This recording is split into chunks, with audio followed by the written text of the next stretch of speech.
მოდი და ფელიერი აქ დაგიქცო. სამწუხაროდ მიომო, დასაწყობია დავდგენ. აბა მაგის დედაცვატრეთ ვიყო ჩუბა და დაგვართან ეს რა მოვიდა ავტობანზე არიან აქ რა. არ არის სწორი პროსტა რა. მე ამ კაცისაც მე 20 კაცი წამოვაწავა. წავა მე და ტოვებენ. 20 კი არა, მთელი ერი უნდა იდგეს აქ რა. ყველა 3 მილიონი ვარ თუ 3 მილიონი აქ ჩამოვიდნენ, აწიონ ერთი ადგილები და დადგნენ რა. მაგრამ დღეს თავრობის წევრი მეზმა აქ არ ჩამოდის, არავის არ ელაპარაკება, ვინ წამოვა. ვიღაცა უნდა აიღოს დავისწავლე თქვას და მთელი ერი აქ ვიყოთ. დასაკოცები ვარ დავკოცო რომ ორი შვილი ყავს, ორი ბიჭი ყავს. რამა უკვე შვილიშვილებს რო ისმეთი აგვია.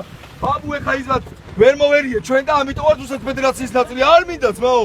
ორი ბიჭი ყავს გასო შემილია მოვკვდეთ თქვენ და ერთად. მიუხედავად იმისა შეიძლება ავტომატი ვერ გავისროლო რა. აი გუდა უთხრათ ყველას და მიშა და გრიშა ვაფშე არ მაინტერესებს ძმაო. არც გრიშა, არც მიშა და არც ბიცინა. აი ვაფშე არ მაინტერესებს საერთოდ. საშუაშია მიშა. საშუაშია. მიშა არ მაინტერესებს. ვაფშე არ ვაფშე და აი ჩვენ უნდა დავიცოთ ჩვენ უკვე და მიშა შევუდგეთ. არავის მოდი და ყველას დაუძახით კაცურად რომ ჩამოდი და მოდით აქ. ის კი არა მე გავაკეთე.